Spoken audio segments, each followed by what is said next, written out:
નમસ્કાર, આપ જોઈ રહ્યા છો નેશન પ્લસ ન્યૂઝ. હું છું આપની સાથે હેતલ ભગત.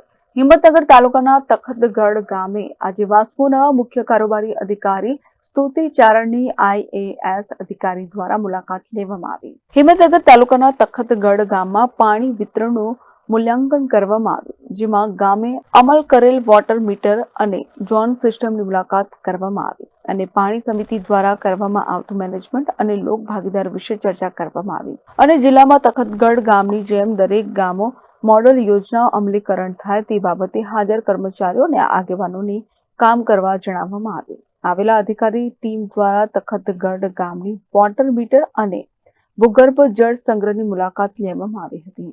Jitendra Solanki, nation plus news, Sabarkantha. સમાચારોના સતત અપડેટ મેળવવા માટે અમારી નેશન પ્લસ ન્યૂઝની યુટ્યુબ ચેનલને સબસ્ક્રાઇબ કરો, બેલ આઇકન દબાવો અને જોડાયેલા રહો ફેસબુક, ઇન્સ્ટાગ્રામ અને ટ્વિટર પર.